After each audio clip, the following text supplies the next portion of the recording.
Hello everyone, welcome to the State TA Day webinar. Please let me know if you can hear my voice and see me and maybe see my screen. Trying to put that on.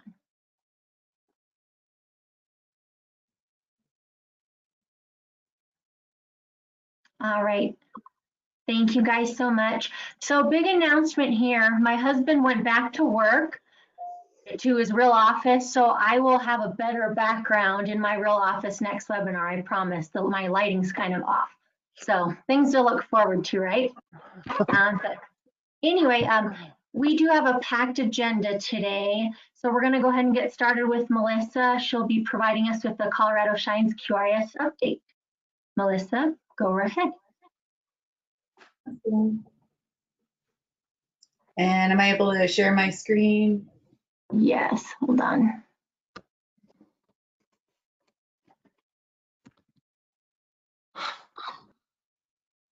There we go.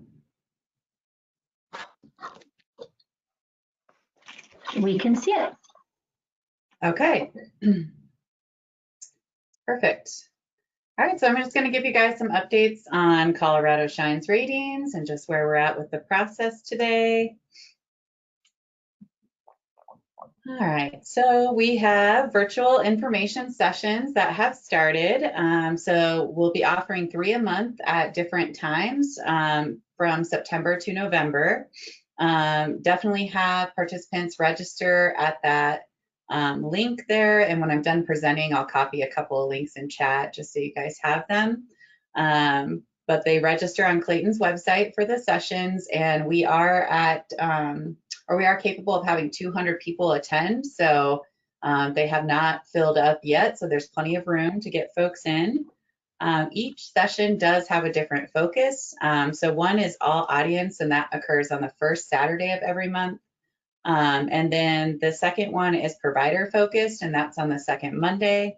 And then the third one is provider support staff focused. So coaches, QI navigators, any specialists that offer support to ECE providers, and that's on the fourth Monday. So while they have a different focus, they are pretty much identical. So you're welcome to attend multiple sessions if you're just a person that needs to see it a few times to get that information. But it's definitely not required. They're all pretty much identical. The only way that we have varied it slightly is on the resources that we share. So all of the resources are accessible on Clayton's website, but we just highlight specific ones more focused on those folks' roles for each session. So the first 2 sessions out of the 9 have been well attended thus far, and we've had a total of 112 participants. Here's just a couple of graphs here that are showing you the total that attended for session 1 and the total for session 2, and then it breaks it down by role. So we had 58% providers, directors, or owners for the first session, and 42% ECE support staff and coaches. And then for the second session, it was 72% providers, directors, and owners, which is great because that session was for providers. And then we had about 28% coaches and ECE support staff. So we send a survey after each session to get data to see how the information sessions are going. That way we can make changes as we need to.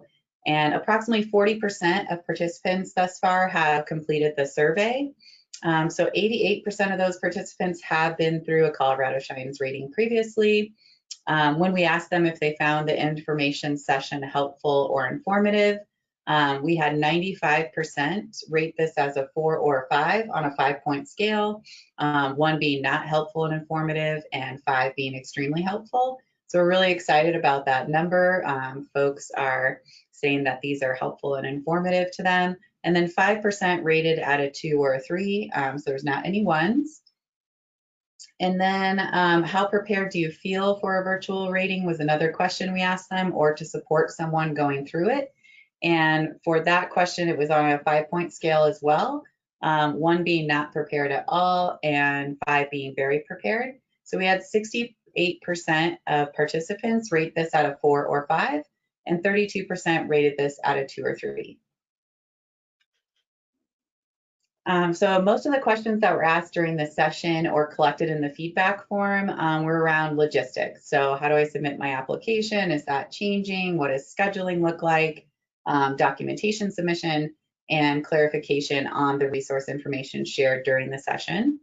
Many also had concerns or questions about health regulations due to COVID-19 and how that will be factored into the rating, and some were confused on what is required by the health department. There were also questions on how long virtual ratings will be occurring.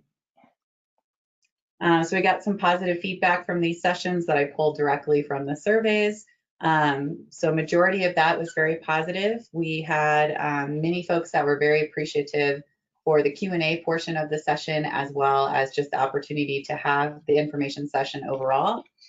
So there's a couple of positive comments. I'll just grab a couple out of there, but very helpful, terrific information and concisely presented.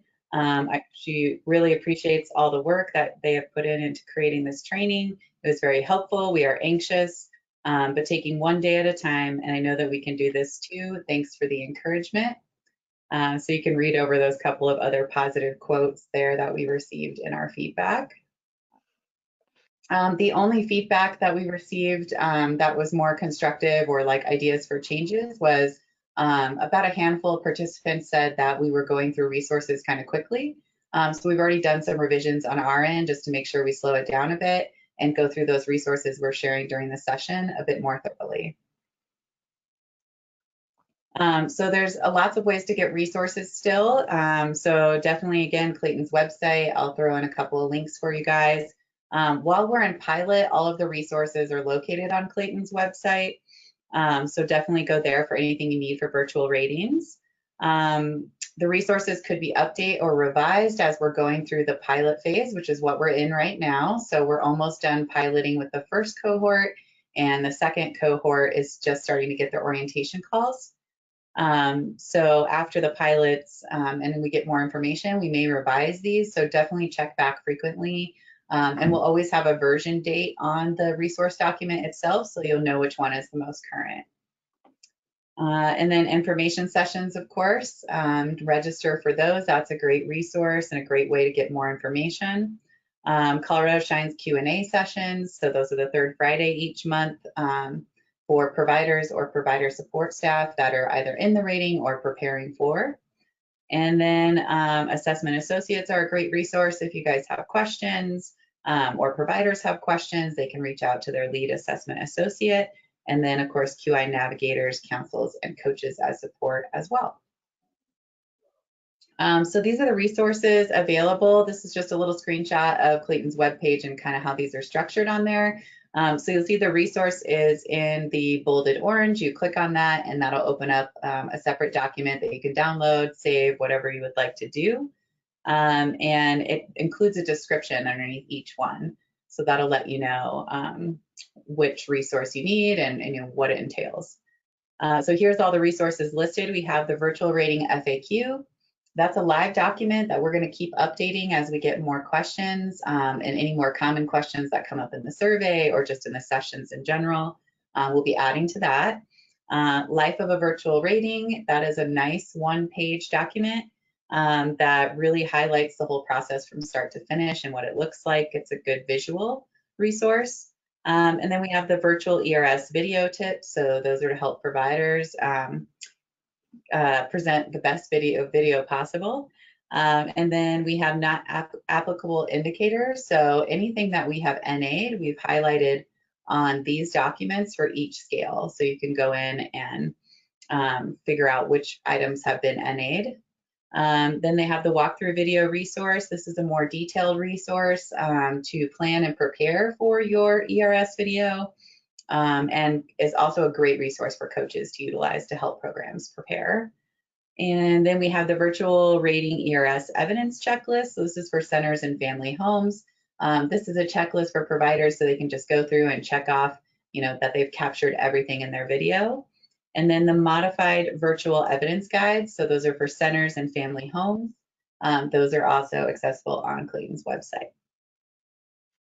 So resources, we still have a few more that we're finalizing production on. So soon we're going to have a resource about available trainings So that's to support any of those items that we've NA'd, like health and safety and supervision, interaction. And this is just a resource of like optional trainings providers could seek to still focus in on those other important pieces. The provider Google Drive FAQ, that's going to be posted, if not tomorrow, it'll be posted early Monday. That's almost finalized. And that's just a quick FAQ for how to utilize Google Drive. Health department regulations and ERS during COVID. So this document has been finalized, but we want to run it through the health department and see if they have any feedback for us, and then we'll get that one up. And then ERS training and resources for the R versions. So Clayton's not offering any training for the third or for the R versions right now. We have transitioned to the third editions.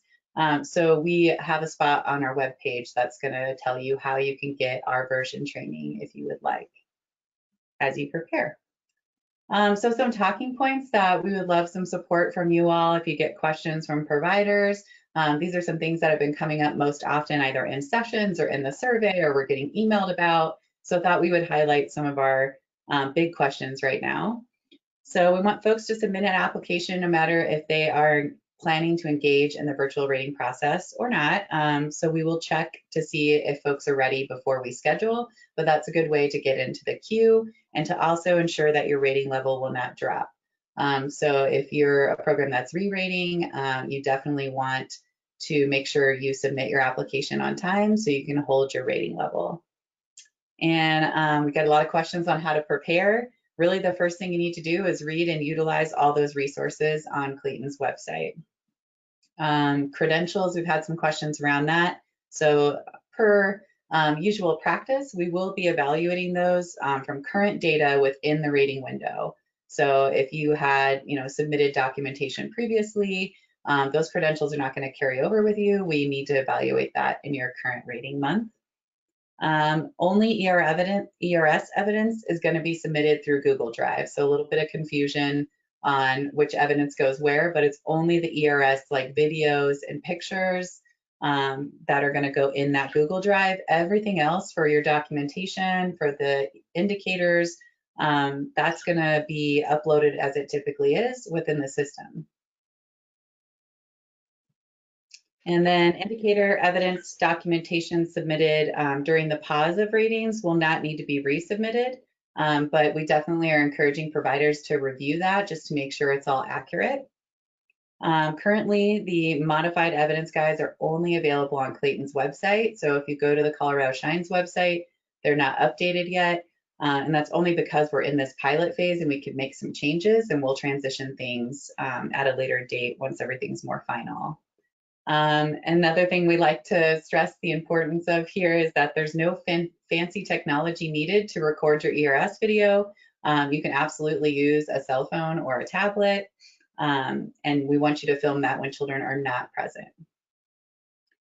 Review your ERS video before submission. Want to make sure that it's clear, not too shaky, or that you didn't miss anything. So definitely utilize those checklists. We have been getting a lot of videos that are pretty shaky, so if you rewatch it and it makes you motion sick, it's definitely going to make us motion sick trying to review it. So the best quality video you can get our way is much appreciated.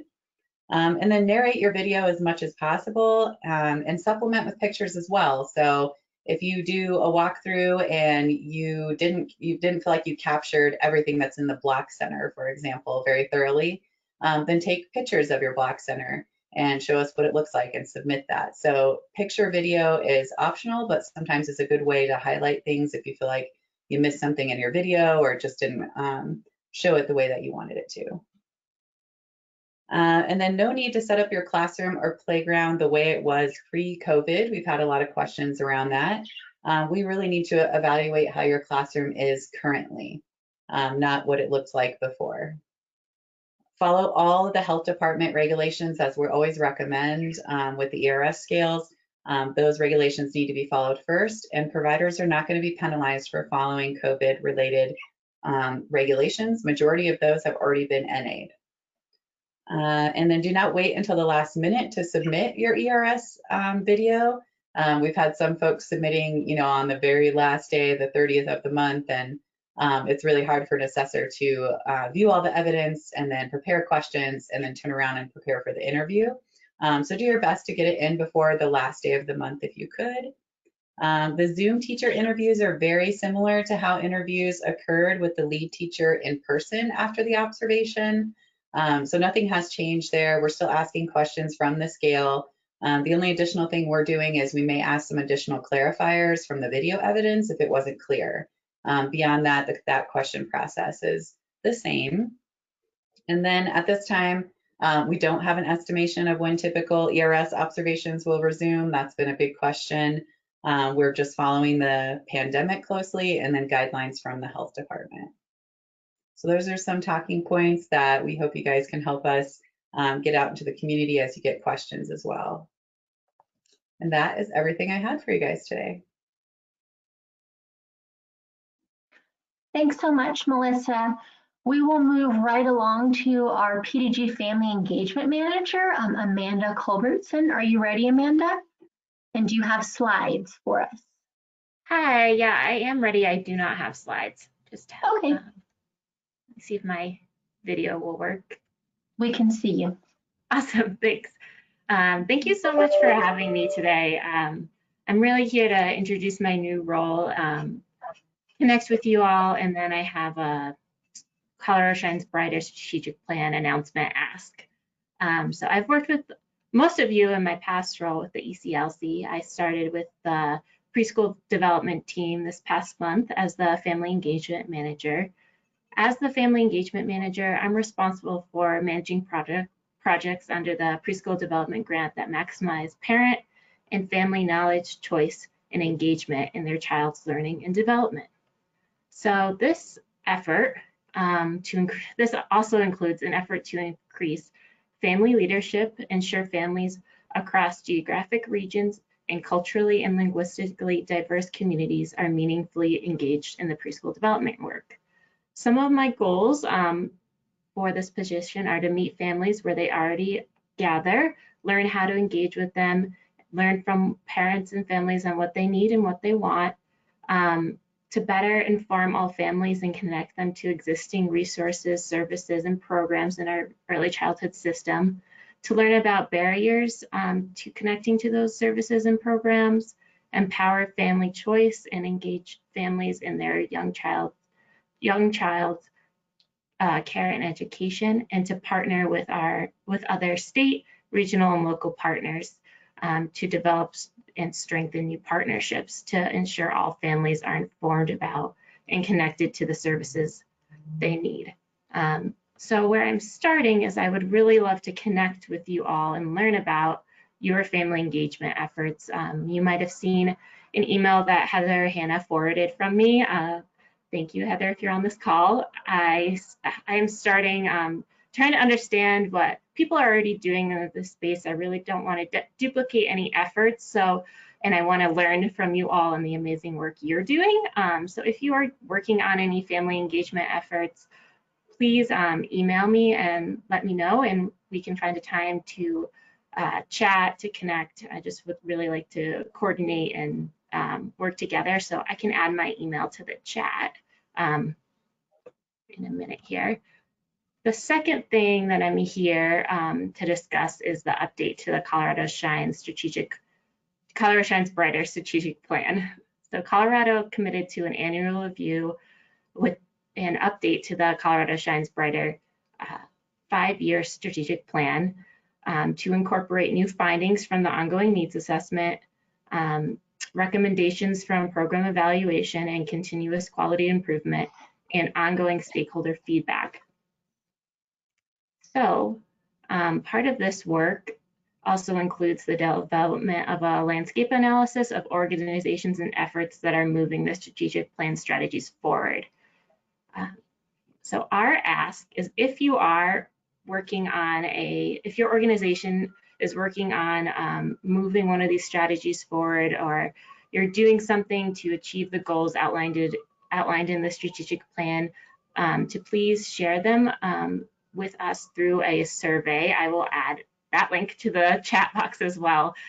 So Marzano Research is leading this effort as part of a working group under the ECLC. think most of you might have gotten the survey sent to you last week, so this might be a reminder or just me repeating information for you, but I can share that link with you all. And I think the survey is closed on October 5th. So those are the two things that I am here to share. Is there any comments in the chat? Not that I see.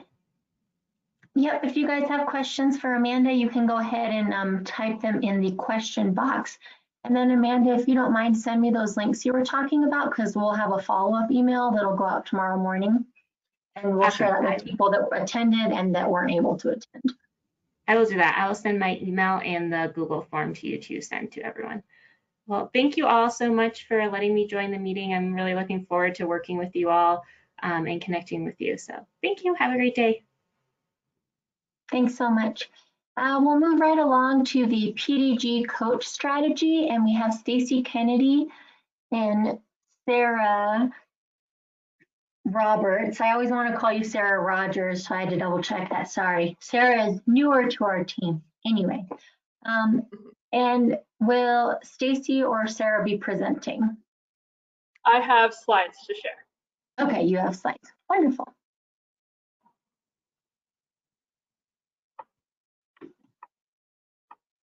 I'm not sure how to share them though. Oh, that's all me. Hold on.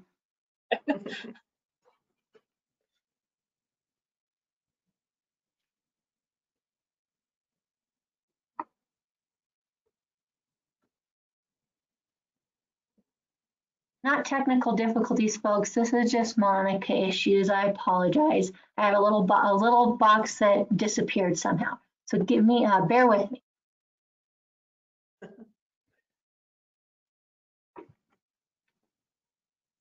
Okay, so you should get a notification, Sarah, that will say present or share my screen or something. Don't know which one it's showing though. I do see Colorado Shines Brighter PDG coaching strategy. Great. Okay. Okay. What's not, can you put it in presentation mode, Sarah? Because it's kind of showing in like a, as speaker notes. Oh, so that's the, okay. Yeah. Is that the right one then? If you can go to, yep, that's perfect. Okay. Well, good afternoon, everyone. We're excited to be here with you today to share information about the Colorado Shines Brighter preschool development grant coaching strategy. As you can see, in color coordinated fashion, I'm here with Sarah Roberts, who is our coach manager for this strategy. And I know that many of you have heard directly from her, just, starting to build relationships with her, and that will continue throughout the strategy. Today, we are going to discuss the background and structure for this strategy. And so I'm going to kind of lead in with that information. And then Sarah's going to go into more detail. And so we're going to tag team a little bit here. We want to discuss specifically how this strategy is intended to support and strengthen the network of coaches across the state, deepen the ongoing professional development opportunities for the coaches, and also the partnership with you all as councils who employ and contract and support coaches across the various initiatives that you're implementing within your service areas. We've built in a couple interactive opportunities today where we have a couple polls, and we hope that that goes well, and I'm sure it will. But we really want to hear back from you and understand, once you hear this information, how, what's resonating with you? What strategies that have been outlined today are the strategies that you think are most needed by your council to support you, the coaches, and the programs and educators within your service area. So, and then finally, we've built in some time for some additional questions. And as I mentioned, this is going to be an ongoing dialogue between you all as important partners and the coaches, and just as we build out this added support and more intense strategy that's focused on coaching, which is a valuable resource that we offer across the state. All right, if you can move forward in this slide. So over the past several years, the Office of Early Childhood has had a chance to gain information related to coaches in a number of ways. Most recently within the Colorado Shines Brighter Needs Assessment. We've been able to look through the planning grant period, and even before, through some of the opportunities for learning more about the structure for coaches, how the foundational supports are happening, and where we might have opportunities for refresh. So specifically, this relates to the reflective practices and supervision, to the foundational training, the relationship-based professional development training that's required, the coaching credential, as well as some of the other certifications and things that may not be specifically called out, but definitely have a historical presence. And it may not be clear whether that's still needed or helpful, or how we can kind of revamp and pull these things together in a more aligned, streamlined offering for coaches. In addition to realizing opportunities with these foundational pieces, we also recognize the importance, and we've heard from coaches around the importance of connecting, engaging in more specific ongoing professional development opportunities that don't present a cost or a fee to them. And just understand that in today's day and age of data-informed decisions, it's important for us to also think about how we refine the data that we collect around from coaches as they're supporting educators and programs statewide, and how that information informs some of these policies and practices and supports that we intend to develop through this strategy. You can see that through the Colorado Shines Needs Assessment, coaching was specifically called out within as a key need, or as an approach to a key need, highlighted within Goal 6, which is to improve the quality environments. And so that is kind of the most recent reinforcement for the strategy. And it was included in the preschool development birth to 5 renewal application. And as a state, we were excited that we were one of the states selected to move forward beyond the planning year. Simultaneous to our submitting this application, the Colorado Department of Human Services put forth a bold budget request to address quality. And it had kind of a 3-pronged approach. It looked at how licensing, subsidy, and quality improvement efforts work in concert to support the quality, continuous quality improvement efforts for licensed programs across the state. And even though none of us could predict the pandemic at the time that this was written, because as some of you likely understand, the budget request process is very formal and very much a process. So we start as a department on budget request the spring period before the session begins. We were able to receive approval for half of the budget request. And what that means to quality improvement efforts that you all support locally is an additional $2.1 million has been added to the general accounting encumbrance. And we really are very interested in that funding, not just supporting more programs, but reinforcing the things that we know have the higher likelihood of changing practice, and that's coaching. So those funds have been invested locally, and this strategy then provides some enhanced efforts to provide supports to coaches and councils more from a systems infrastructure perspective. So I'm now going to let Sarah talk more about the detail behind the strategy, and so I will pass it on to you, Sarah. Sounds good. So within the preschool development grant, there have been many changes that are in the process of taking place. These changes include things like the QRS refresh and expanding quality for infant and toddler training refresh, the PDIS rebuild, as well as transitioning to using the 3rd edition of the environmental rating scale. The regional coaches have also come at a time when COVID has brought to light new opportunities for growth and how we connect with a larger audience while providing virtual coaching, reflective supervision, online learning opportunities, and much more. With these adjustments, some of the new questioning we have includes, how do we support our community?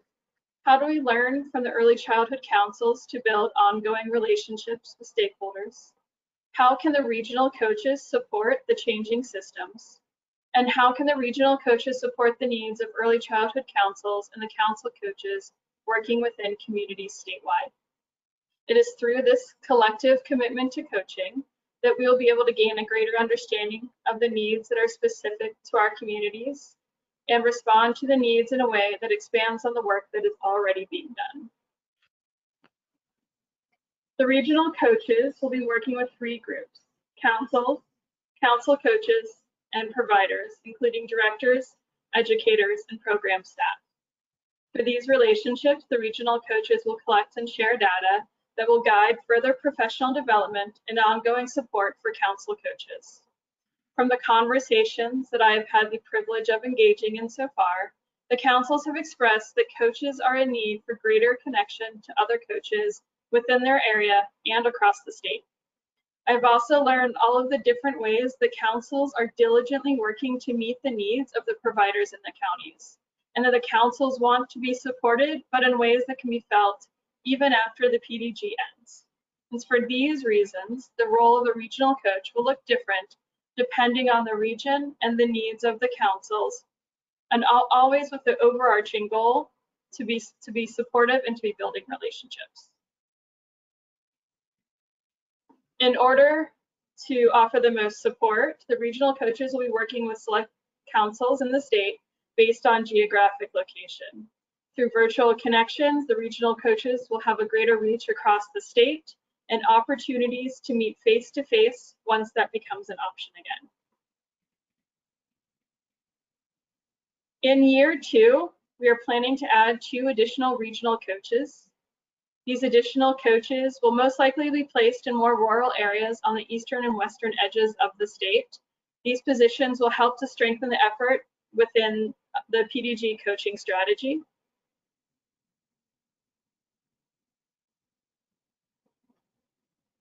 As we focus on the groups, we first look at the council coaches.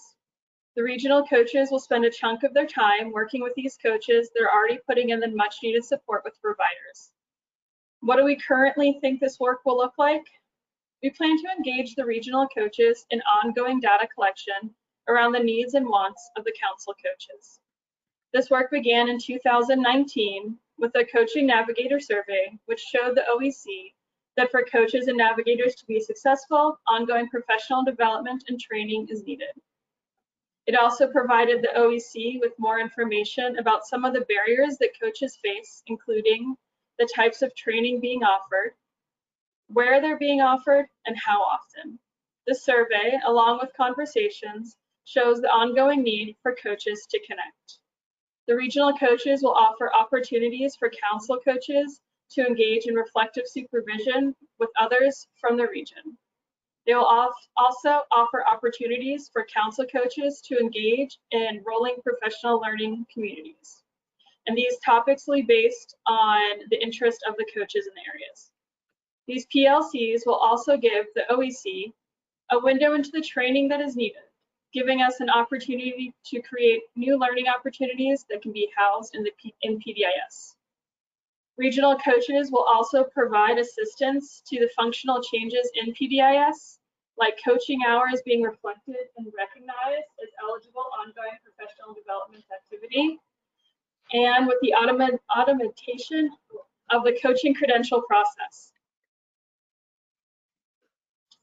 The regional coaches will also be working to build relationships with the councils in their region. The councils are doing highly important work with the providers in their area, and our hope is that the regional coaches will learn from all of you the ways that you're supporting the coaches and providers already, and then be able to share this information in a more formal way with other councils across the state. The regional coaches should be seen as a resource and as a way to form stronger connections to the state. These connections will look different depending on the needs of the councils. It might be TA in regards to changes that are taking place within the Colorado Shines QRIS refresh. It might be in creating professional learning communities that are specific to council leadership, or it might include providing training to coaches. Again, all of these supports will be based on ongoing communication. The regional coaches will support providers by supporting the coaches in the area they are serving. Alongside supporting these coaches, the regional coaches will provide more opportunities for directors, educators, and providers across ongoing professional development opportunities, such as relationship-based professional development and reflective supervision. We're also exploring options for how the regional coaches can strengthen the links between PDIS course offerings and change in practice. Our belief is that the more opportunities we give to others to gain coaching knowledge, the more coaching will happen across providers.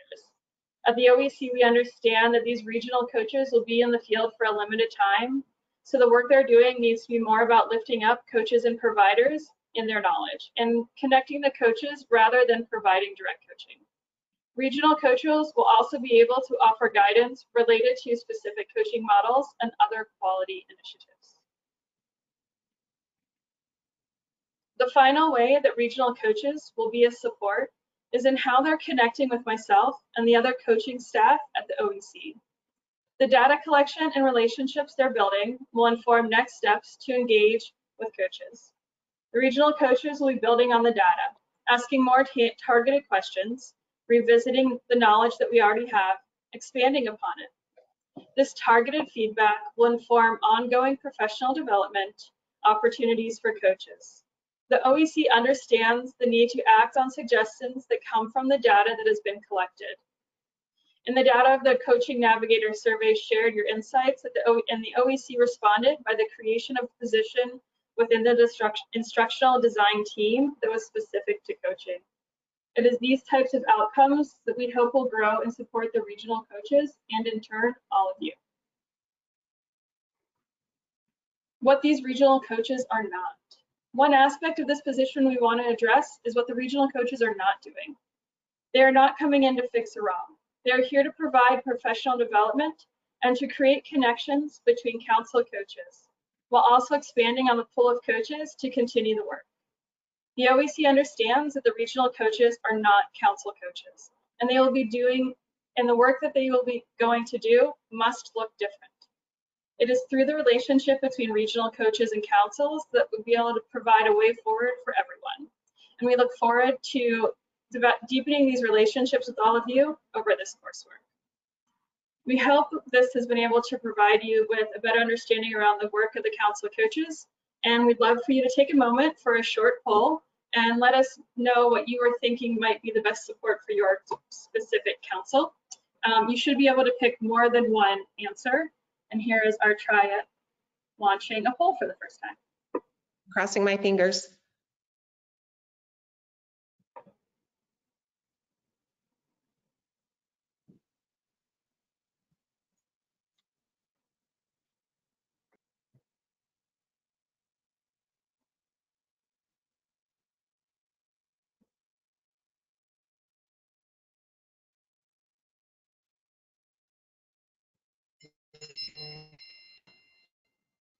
Stacy, does it appear it's working? I tried it, but it says that I can't participate because I'm an organizer. Okay, I can see a lot of coming in, so. Awesome. Yep, we're getting responses.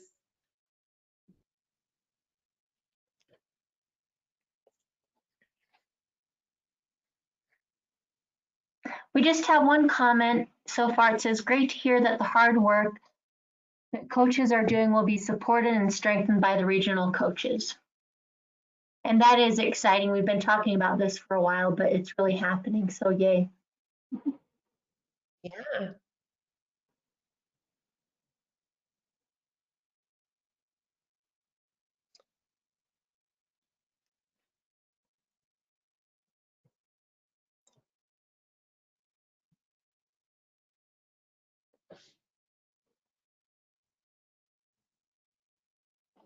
We have about 79% of the people that have voted, and if you don't need to vote, that's fine too. But we'll give it another minute to give folks some time to submit their responses.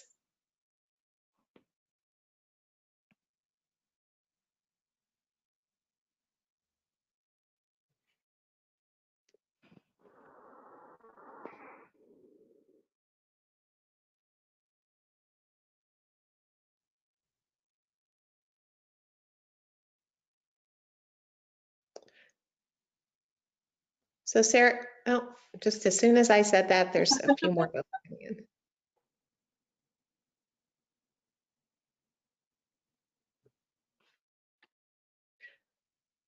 All right. I don't know, Sarah, is there a way we can display the results? Once I close it, I can share it. It doesn't say who gave them. Okay. People can see what the results were. Wonderful. And does that show up through the GoToWebinar? I'm just curious. I'm seeing it on my screen. Want to be sure everyone can see it.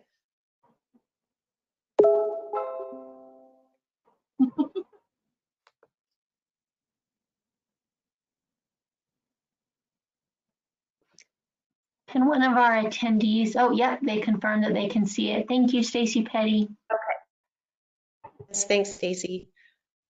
All right, thanks, guys. This was great. So it looks like if you want to give an overview quickly, Sarah, that'd be great. So the last thing that I was just going to ask, if anyone had any questions that they wanted to ask us that maybe we didn't answer. And then I did have one other poll, but I'll just put out, and that's, you know, the same thing as if you feel like you're able to ask questions, and if not, please email me and maybe I can answer more questions for you.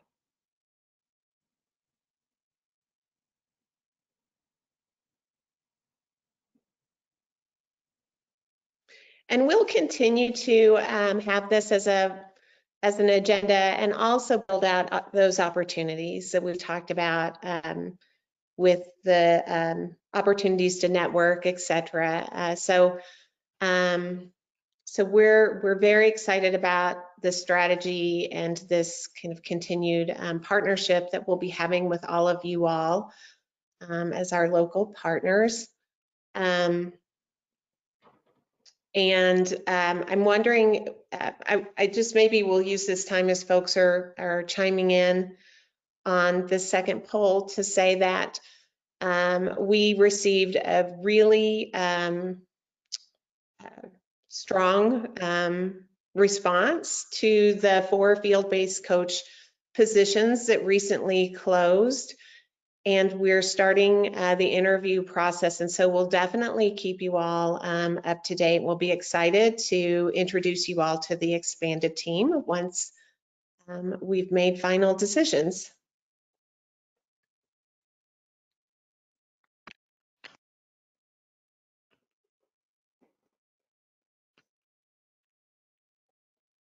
And we do have one question about a timeline for the, when can councils expect to meet our regional coaches? Is there a timeline to fill those positions, Stacy?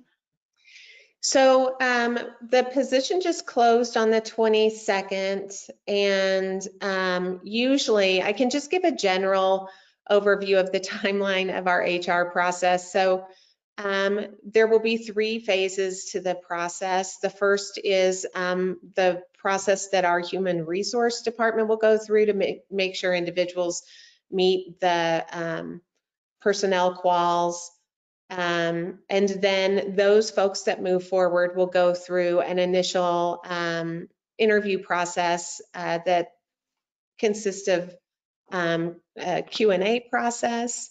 That's the second phase.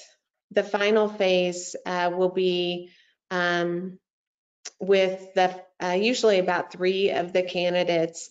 We're restricted to kind of going from the full pool to about 6 to 7 to about 3. And I would say it's fairly typical to have a 2-week period between each of those phases. So Sarah, when you and I mapped this out, I think we were thinking November would be the soonest that we would have you know, the offer letters in play and be able to have individuals start. We wish it could happen quicker, but that's just the general process by the state. So I don't know how that falls. Is there a state TA webinar in November, Monica? We do have one, and I know we switched the date because I think it was going to be on Thanksgiving or something. But hopefully we can introduce them then. Yeah. Yeah, that would be the takes time. So, well, great. Well, it looks like in the majority of the case that questions that folks had were answered. So we're pleased to hear that. And again, thank you so much for the opportunity. Sarah will be following up with folks that may have questions, and you feel free to do the same. Her email address is here on this slide. So thanks, everyone. Thank you guys so much. So next is kind of the presentation I feel like we've all been waiting for. Based on calls I've received, we have Kristen and Angela from the PDG team are going to give us some updates. Hello. No pressure.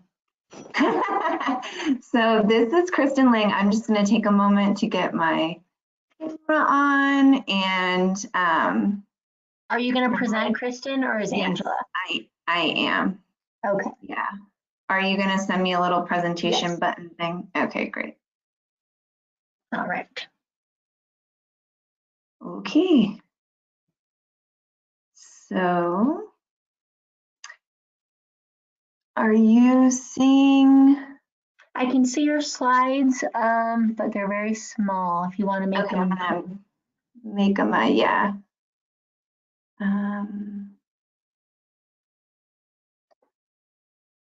All these boxes are covering other boxes. Okay, is that better? Can you see them now? Perfect. Looks great. Great. Okay, now I'm going to figure out how to minimize myself so that I can see the screen. All right. Well, thank you all so much for having us here today. I know Angela was having some technical difficulties, so I'm hoping that she will be able to join at some point through this presentation because she is the expert in the microgrants and the CDA portion. So for now, I will get us started and then hopefully she will jump on part of the way through.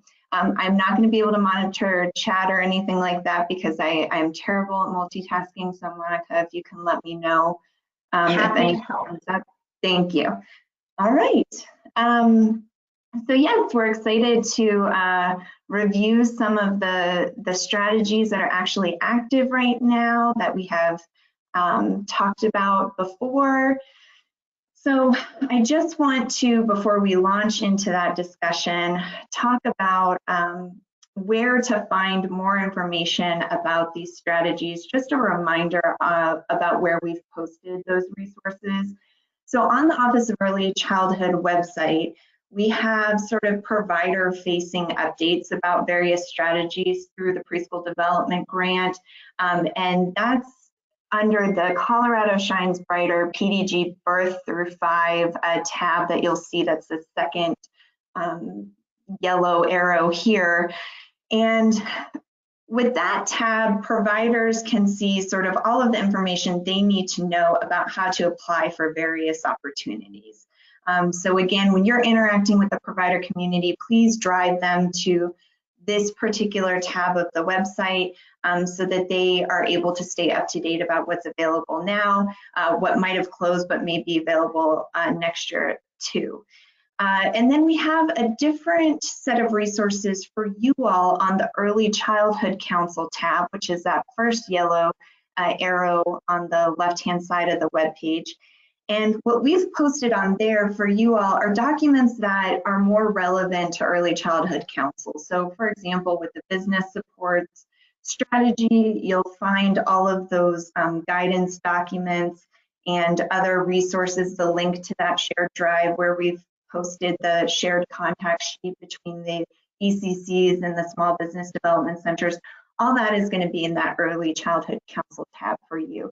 And we're going to continue to try to keep that updated. So we just wanted to give you a reminder about that. So let's launch into the business training and consultation. We are so happy that this is finally live.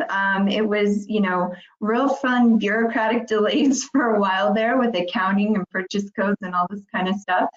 But we finally can say that the free one-on-one consultation for licensed childcare providers is available right now through the Small Business Development Centers. We sent out a lengthy email about this. I think it was maybe a week or so ago, and I'm hoping that you all received that communication as well. But just to reiterate a few facts around this, this is tailored one-on-one business consultation available at no cost to our providers. The consultants with the Small Business Development Centers attended early childhood education business 101 training that was put on by a really wonderful childcare provider partner. And so they've got that background. They have a quick reference guide with a ton of information about the childcare industry. And so they are ready to start working with providers. Here we have linked to the spreadsheet that tells you if a provider is in a particular community, how do they find consultation. Not all of the Small Business Development Centers in the state signed up to offer consultation. And so Angela and I took great pains to make sure that every provider will be paired with one of the consulting SBDCs through this project. So everybody has access to this resource. There was a Small Business Development Center that actually I think felt they reconsidered and wanted to come back in. So we've changed up the matching a little bit, but the link is stable so that whenever you pull that link down, the document will be accurate in terms of where the provider should access the consultation services. Consultation is also available in Spanish, which is amazing. And so at the header of this document, you'll see a note to send to anybody seeking Spanish consultation to the Aurora South Metro SBDC. So we wanted to just take a quick reminder, and we've linked here again that guidance document about some activities that are supported through the GAE for councils with respect to this work. So as a business consultant is working with the child care provider, if they run into a question that they just don't know the answer to, we have explained that those councils that put their information into the contact sheet and stepped up and said, hey, I'll help if you need me, that they can reach out to you all to get those questions answered. And then you all can bill us through the GAE for the time you take in working with that consultant. I want to remind you again that funding is for the ECCs coaching the SBDC consultants, not providing direct consultation to child care programs. So it's not to pay for coaching of the ECCs or by the ECCs for child care programs. That's obviously a different funding source that you all have available. But as a result, you don't have to worry again about whether that provider that the SBDC consultant is working with has any involvement or agreement with Colorado Shines. You're just working with that consultant to help them help the provider. And I know there was a question about capacity and what you might be able to expect around this, and I wish I had a better answer for you, but because this is such a novel program, the truth is we're just not sure what uptake is going to look like by the provider community, and whether the SBDCs will need support is going to be based on the questions that they're getting from providers, and they don't know that. So in a world of imperfect information as we try this new thing, what I do want to assure you is that we've set up this GAE not to be any kind of burden for you all. So if you get to a point in your organization where you say, you know what, I'm getting too many contacts from the SBDC consultants, I can't do this anymore, just reach out to Angela and I. Let us know. We'll take your contact information off the contact sheet. We'll reach out and communicate with the consultants. You can tell the consultants to contact us. We don't at all want this to be any kind of burden on you. We just know that when you're able to provide that great support when it's needed, we want to be able to compensate you. So please do promote this service. This is something that was identified as a need in the needs assessment through PDG in 2019. It was identified as a key need in Senate Bill 63. And so we really, really appreciate the communication that you're sending out to your provider communities, that you're sharing with your quality coaches, because you all know the providers who could really benefit from this support. Any small business could benefit from this support. So we appreciate your help in getting the word out. With respect to the training, we're still waiting on training dates from the small business development centers. So really looking forward to getting those to you as soon as we get them. We're hoping in the next couple of weeks, but we do expect them to launch in October. There'll be several different series of trainings. One will be done in Spanish. One, based on the feedback we got from this group last time, we really pushed hard to make sure that they are going to have a home-specific training available as well. And then for those that are generalized trainings, there'll be home and center breakouts that can allow for some more differentiation. Again, with respect to that contact sheet of the early childhood councils and the SBDCs, we updated that with information about which small business development council or centers are doing consultation, which are doing training, which are doing both. And those that have opted not to participate in this project at all have been grayed out. So again, just a reminder about GAE supported activities here.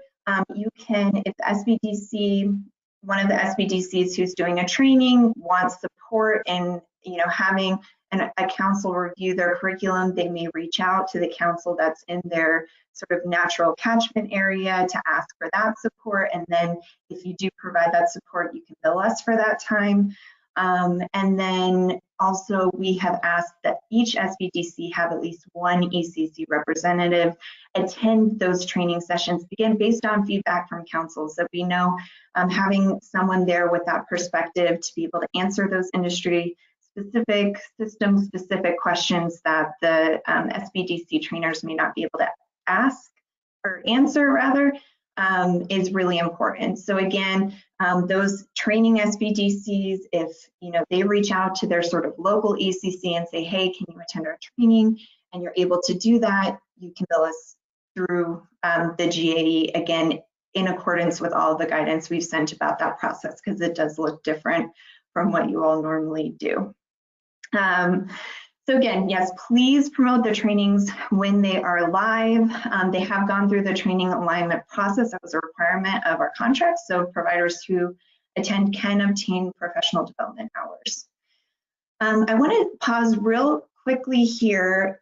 One, Monica, to check how much time we have left, because I know Angela's going to have a lot to cover with the other two things. And then two, to check whether Angela was able to jump on. Kristen, I'm here. Can you hear me? Yes, great. Yay. Yeah, sorry, I'm having horrible technical issues, and so I'm going to just leave my camera off for now, and hopefully that'll keep me stable. Okay. Hold on one second, Angela. I just want to check Sorry, I just want to check with Monica to see our timing, but to see whether we should just save questions to the end. Well, you guys are almost up on time, but we can give you a few more minutes if that works. Okay, then I'm gonna let Angela take it away. Thank you, Great, because I thanks, know there Kristen. were lots of questions about this. Perfect. So if everyone can hear me, I'll just do a quick reiteration of what the micro grants are. So if everyone is in remembrance, this is for startup and expansion of programs. And so under startup, it's basically a program that's applying for their child care license. And for expansion, it's whether they may be changing their license type, opening a new classroom, changing the age group served in a classroom, or possibly changing from a home into a center. So there's a number of different ways that a program might be eligible for these grants. As a reminder, the entire budget for this right now stands at $166,500, and we are projecting about 30 to 35 awards. I will say we have had an overwhelming response to this, which I'm really excited about. And in fact, it's caused us to actually go in and see if there's any possibility that we can fund more projects because of the volume of people who have applied. We realized in the time of COVID, the fact that programs are still planning to get started or expanding to make sure they're meeting the need is something that's super vital to our childcare industry in the state. And so we're going to try and be as responsive as we can. But just wanted to note that that is our budget at the moment, and we're trying to see how flexible we can be. And just to give you a sense, we've received over $400,000 worth of applications. So I just want to be transparent and honest where we're sitting right now, in that we're trying to do the best we can to fund as many of them as we can.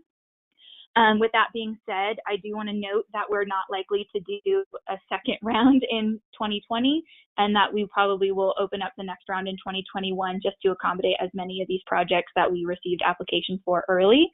And that way we can work with you all to administer these and give you as much time before December 30th to spend down the funds for the applications that we received. So I will have Kristen go on to the next slide just so we can walk through a little bit more about what the allowable costs are, and then we'll talk a little bit more about the workflow, just so everyone can get a clearer sense and ask any questions that might be related to these two things. So with the allowable costs, we were working through licensing fees with folks, so that could include that direct fee, background checks, fingerprinting costs. I've also seen requests around some local ordinances that may have, costs, so fire code and things like that. So those are all allowable. Training and professional development, pre-licensing would be included in that. Pre-service would be included in that, and maybe any higher ed, higher education courses that may be necessary, along with the time allotted to do that. So the direct fees and the time associated with those PD opportunities. Early learning materials to accommodate for the expansion or for your new program. So safe sleep materials, furniture, early learning materials, etc.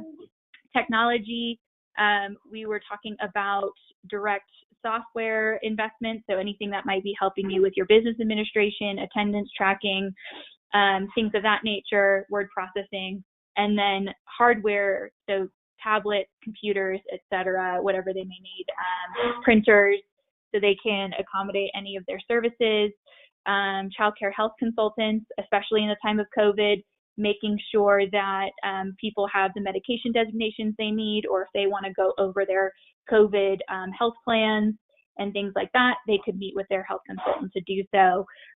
Coaching, this was a question that I got from a few councils.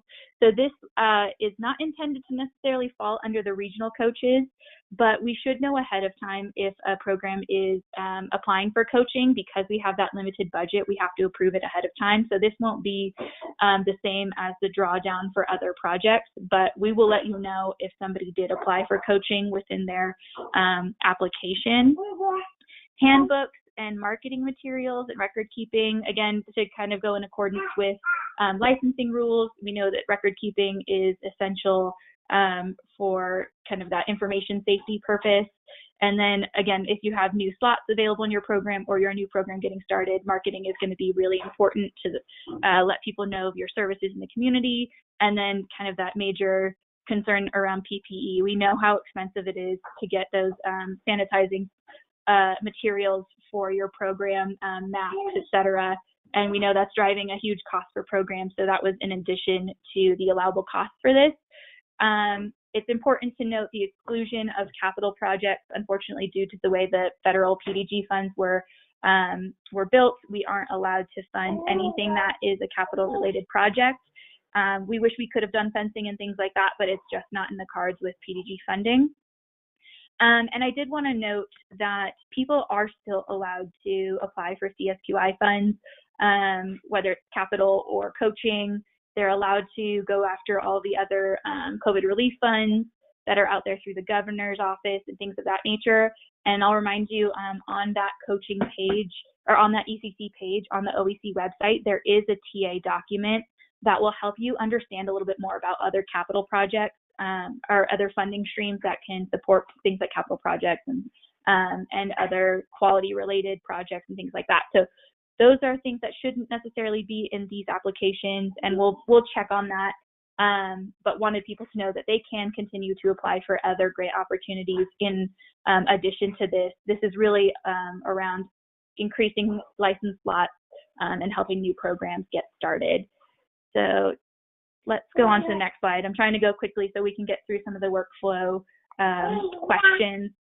So in terms of workflow, we have already closed this first round of applications, and we're evaluating the proposals. We'll be talking with licensing specialists, the QRIS team, and several others as part of this evaluation process to make sure that the projects are going to help these programs accomplish their goals in increasing their license capacity or getting started.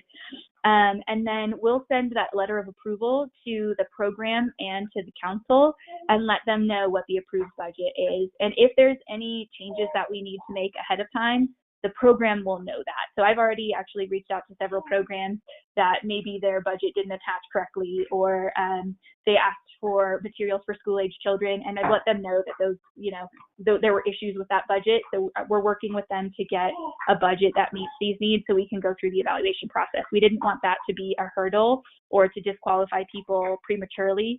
So we're allowing people to submit a new budget if there was an issue associated with it. And then the role of the council, when it comes down to it, will be very similar to what you do with other GIE-related funding streams. And so you'll sign an MOU with the program. That MOU template is actually already in the ECC section of the OEC website. And then we were hoping that you could go through and do administration of the funding. This will not be connected to EC Connect or Sugar. The build for that was actually just not in line with the budget that we had. So we're going to be doing this and allowing programs to order their materials through whatever platform that they deem necessary, whether it's Amazon, Lakeshore, Discount School Supply, or whatever.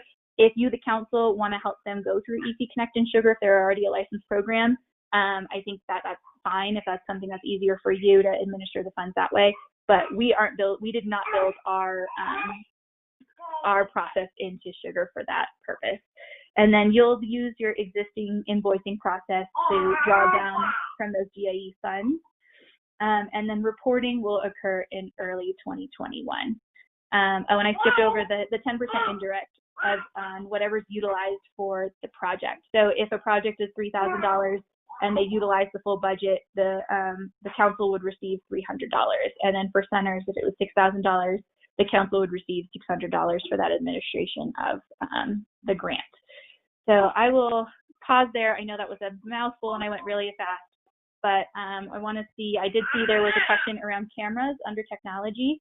And I think that's allowable for sure, because that's a safety measure that programs are, wanting to utilize. That's absolutely fine. And I didn't see any other questions come through, so I will pause and see if there's anything else associated with the micro grants and the workflow. Thanks so much, Angela. We don't really have time for questions, but okay. I'm sure, can they just reach out to you guys if they do have any questions? Absolutely. Okay, and just hearing little Sierra made my day. Oh yeah, that's my 9-month-old daughter, for everyone who hasn't had a chance to meet her yet, but she is next to me on the call. And yeah, so, and I'm available and Kristen's available for TA for both of these. So councils, please don't feel like you're going this alone. Reach out anytime, phone or email, and we will get back to you as soon as we can if we're not directly available in that moment, and try to answer as many of your questions as possible. So thank you for the extra time, Monica. I will send it over back to you. Thank you guys so much. Oh, go ahead, sorry. All right, so hopefully all of you received an email last week about the new background check, the background check requirements for child care providers. And we do have our team from the background investigation unit to present on that and answer any questions if you have them. So we have Jacqueline Chambers and then Aminata Kelly. Are you guys there? And who needs access to share their screen? Hi, it's Jacqueline. I don't know if anyone can hear me. Hi, Jacqueline. Yes, we can. Do you have slides for us? So I did want to share my screen if possible. Of course. And Aminata is actually out today, so it's just me. Okay, great. And we can see your screen. All right. I wonder, are you seeing the website or are you seeing something else? The website. Okay, great. So yes, the new rules do take effect September 30th. Just to clarify, these new rules or these new background checks are in addition to the background checks that are already being provided. So it's specifically to anyone who has lived out of state in the last 5 years. They are going to have additional background checks to complete in addition to the CBI, FBI, and Trails child abuse and neglect records. So we have done some work to try to update our website. It's going to be completely updated by September 30th to give a little bit more information. But currently what we have is on our website under background checks, we did add a section for out-of-state background check, 5-year criminal history, sex offender registry, and child abuse and neglect registry. If you click on this accordion, we are encouraging everyone to at least read it through once, especially providers, because we've tried to provide as much information to make it clear as possible. So again, starting September 30th, these are new rules to align better with the CCDBG regulations that are out there. So what it requires is anyone who has lived out of state in the last 5 years is required to do a state criminal history check, sex offender registry check, and a state child abuse and neglect registry check. And that's for any state that they've lived in the past 5 years. So we've listed information again on our website. There's a potential to have up to 8 background checks that will be required if you have lived out of state. So currently what we do is we do FBI criminal history check. Our unit will also initiate the National Sex Offender Registry check. Then we do the Colorado, which is the CBI criminal history check. We already provide or initiate a Colorado Sex Offender Registry check, and then the Child Abuse and Neglect Trails check. So those are the 5 background checks that are currently being done. The National Sex Offender check goes into effect September 30th as well.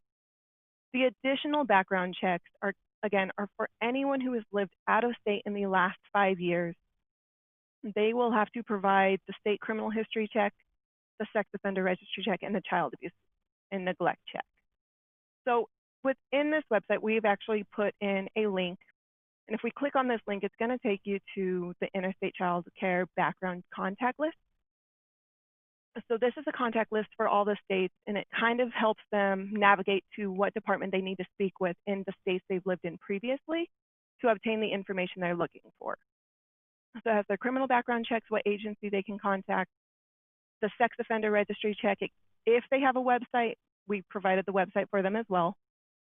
And then it's going to tell them where they can possibly get their child abuse and neglect checks. So we've tried to do as much resources as we can to help individuals out when they are preparing for this. Again, through this background check page, we also have provided information about if you're a closed state, which sometimes closed states are, they only give state-to-state information, or if they're in no response state, of how we would like you to proceed with that. And we've also incorporated a checklist. So if we click on our background checklist, it looks very similar to our Trails forms. It's going to give you the information that's required, and this will be completely updated by September 30th. It lets you know on there exactly what checks we need, time frames. This packet will generate one letter that we will send directly to the facility. So what the individual will do is they will go ahead and fill out all of this information.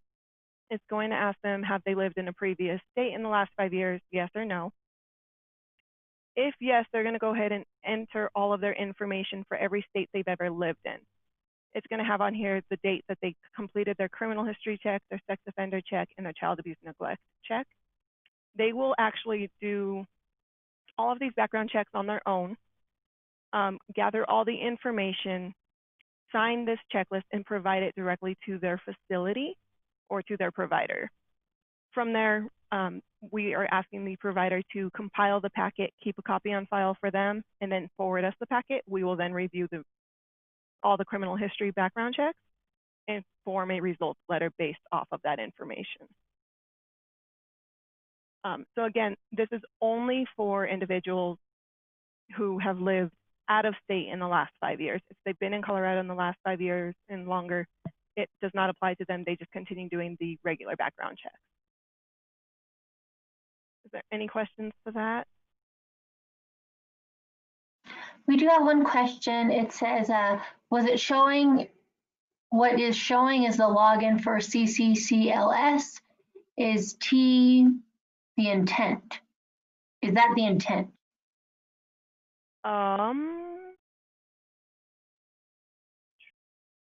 That's what's showing? I'm not quite sure. Sorry, I'm just reading the question. I think the question is whether you had slides that you were referencing or whether you intended to show the login page for the seals. No, so I'm guessing the website wasn't showing. Let me try this over. So I'll show you now. Can you see the website? Yes. Yes. For Colorado Office of Early Childhood? Okay, I apologize. So this is what I was showing. So on Colorado Office of Early Childhood under background checks, we have incorporated the out-of-state background check 5-year criminal history check with a lot of information in regards to this,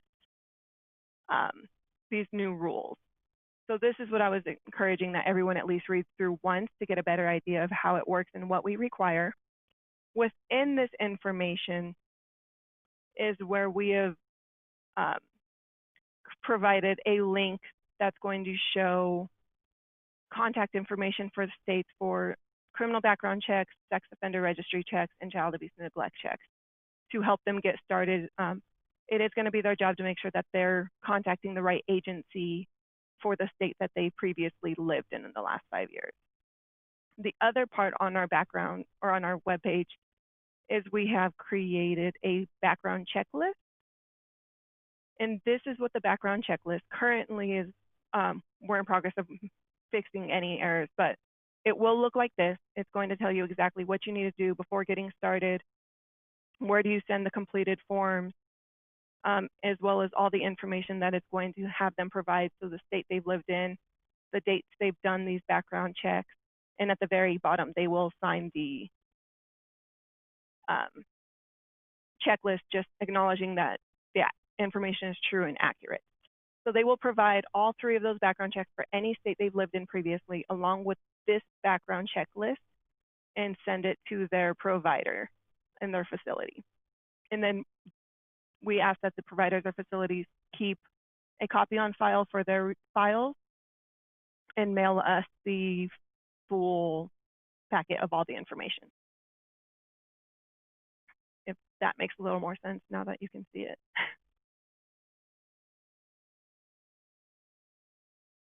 We do have one question. It says, Sure. Is this for any staff who have lived for any amount of time out of the state in the last,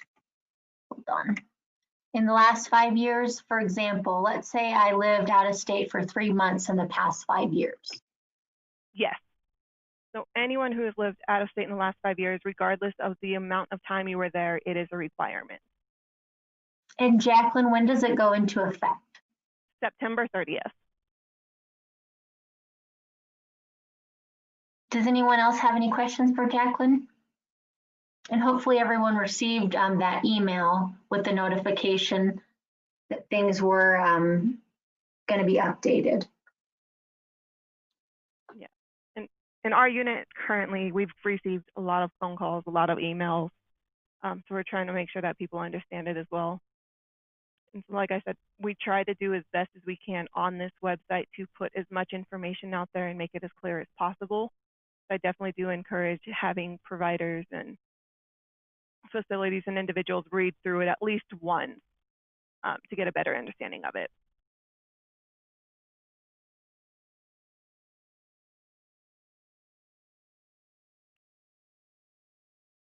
And those are all the questions for now.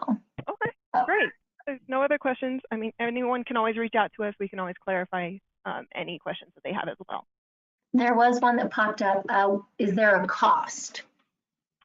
So each state varies in fees. So it just depends on the state on if they charge for these background checks or not. There's no cost in our unit for it, but it varies state to state. Great, thank you so much, Jacqueline. You're welcome. Karen, we have about 5 minutes. Did you want to do a brief overview with our updates, or should we send that out in an email? I'll do a brief overview, and I apologize, you guys, that we're running short on time because we wanted to share some information with you regarding the contract amendments and the new business rules and MOU updates. So I'll do a really quick overview, and then we'll fill in the gaps. Trying to see if you guys can see my screen. We can, but we're seeing the one that says connect to go to webinar. Of course you are. All right. There we go. I can, okay. So, and you probably are seeing other things on the screen. All right. So, really quickly, and again, I apologize, this is going to be so fast, but I did want to just go through the fact that we are getting the contract amendments primed and ready to go. So thank you guys for getting your budgets in. Can you make it bigger, Karen? Say that again. Make the screen bigger or the slides in presentation mode. So sorry. I am trying to rush and we'll send out the slide deck. Thanks, Karen. Yeah, and this is really just for my just to stay on track. But so the new funding streams that are going to be coming related to CSQI, we've already talked about the fact that we're going to have funding available as you currently know it, with a fiscal agreement required. Only the difference is level 1 providers will also be able to access those funds. And then we also have an additional pool of funds that we've talked about in the past that won't require the fiscal. It'll just require that the program is serving a child with high needs. You should be familiar with that because in the old hardship application, it lists out those different elements of what constitutes for high needs, and we will get you some additional information, but it's all in the SRQIP rule, so you can reference it there as well. We are excited to say we've updated the MOU to only one MOU. So hopefully you guys feel like that's as good a news as I think it should be, because managing one should be a little easier, although that does bring up one of the challenges. Some of you do make edits to your MOUs, so we will send that MOU out to you. We're going to ask you to go ahead and mark those up and get those to your QRS coordinator here fairly quickly while we're doing updates on the EC Connect side. Stacy alluded to this earlier in the presentation that the GAE funds will be increased by $2 million to support these new strategies for supporting providers. We're excited about that, including those level 1. Basically, it's the same application process for a provider. They will continue to fill out those program elements within the within the Colorado Shines portal. So the program profile, children, classroom, high needs, build a QIP. They just will not have to complete the L2 process in order to apply for those funds. but we'll need those QIPs for them to be able to access the funding so we know what they're going to be working on. And so that's like, I was gonna take a few minutes to show you the documents, but because we're so short on time, what I will do is highlight areas of the documents that have changed, very, very minor on the MOU. And also on the business rules, it's just highlighting that additional option for level 1 programs. And then also just how the 2 buckets of funding are working. We're hoping that on the October call that we have, that'll be scheduled, that Aaron Gager can come on with us and kind of show you how it's going to look in EC Connect. Nothing major is changing, but we just want you to know how that looks so that you feel confident in understanding that part. And none of this goes into effect until our budget amendments go into effect. We're really, really hoping that's early November, which is why we're trying to push through those fairly quick and get most of that in this week. So there was one other topic, I'll share it in an email, but there was a conversation recently with the health department about coaches. I think there's been some confusing guidance, at least that's what we're hearing around coaching, but bottom line, coaches should not be on site until we get more information. Per CDPHE, their words were just only absolutely essential persons should be on site, which would mean, support for a child's health. There is guidance on the OEC website, and I put a link into this slide for you. And that we will, of course, share out all this information. I am so sorry this was so rushed. Obviously, this was not our intention, but we'll get information out to you, and you can always contact your coordinator for more information. And I see a couple of questions. Did you say that new CSQL ones, no CCAP? Doesn't need to meet L2. So under the new guidance with the new amendment, when you get the business rules, which we will send out with this update, a level 1 provider and level 1 through 5 providers are eligible regardless. Some will be eligible because they have fiscal, some will be eligible because they're serving children with high needs. When you get those business rules, it'll lay it out. I think it's pretty straightforward, but we're happy to answer any questions when you get that document. And you'll also see that in the MOU.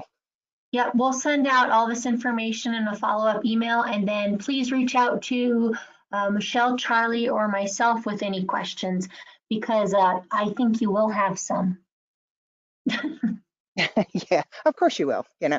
That's what we're here for. We're here to help you navigate all of this stuff. Changes change, so it's not always super easy, but we're trying to make it as easy as possible, and we'll continue to communicate with you guys. And next time I'm going at the top of the agenda.